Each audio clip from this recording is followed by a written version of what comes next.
في غار حراء كان حبيبي يخلو وحيدا روحا تناجي.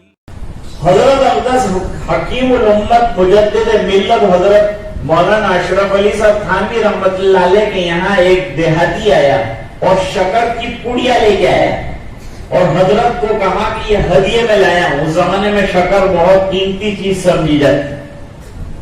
چینی لایا ہوں آپ کے لیے. تو حضرت نے لے لی اور لے کر سب مریدین میں تقسیم کر دی. سب نے کھا لی. بھئی اب آپ کا آنا کیسے ہوا ہے؟ تو کہا حضرت وہ مرید بننے آیا ہوں. حضرت نے کہا میرا دستور نہیں, میں اس طرح کسی کو مرید نہیں بناتا. تو فرمایا میری شکر واپس کیجیے. اگر نہیں مرید بنا رہے تو شکر دیجیے.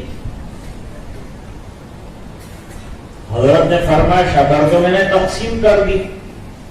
کتنی شکر دی کا وہ میں نہیں جانتا, جو میں نے دی تھی وہ مجھے چاہیے.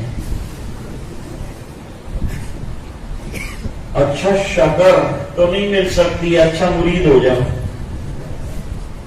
مرید کا بھی گیا, بیعت ہو گیا, بیعت ہونے آیا ہوں. اچھا اور بتاؤ اور کیا کرو گے؟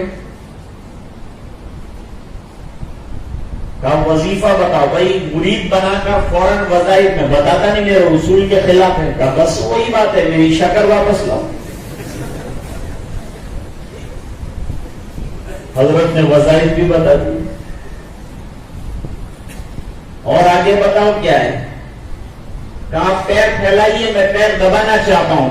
بھائی میرا دستور نہیں ہے. کہا شکر لاؤ. حضرت نے پیر پھیلا دیے. اس نے خوب پیر حضرت کے دبائے, خدمت کی, گلے لگا اور چلا گیا. حضرت نے فرمایا عجیب جو ہے ضد کا پکا آدمی تھا, سب باتیں ایک ساتھ منوا کے چلا گیا. تو اللہ والوں کی نظر عجیب ہو. کیسا نام تجویز کیا؟ یوں کہا کہ یہ عارضی منزل اس کا نام رکھا جائے. آج لوگوں کے پاس ٹائم نہیں ہے. ایک آفیسر صاحب جو ہیں ان کے پاس کسی کام سے جانا, غیر مسلم تھے. میں نے کہا حضرت یہ کام میرا کر دیجئے. کہنے لگے میرے پاس مرنے کا ٹائم نہیں. تم کام کرانے آئے ہو, اتنا مصروف ہے یہ. میں نے کہا صاحب جب موت کا فرشتہ آئے گا تو آپ کی مصروفیت ختم ہو جائے گی.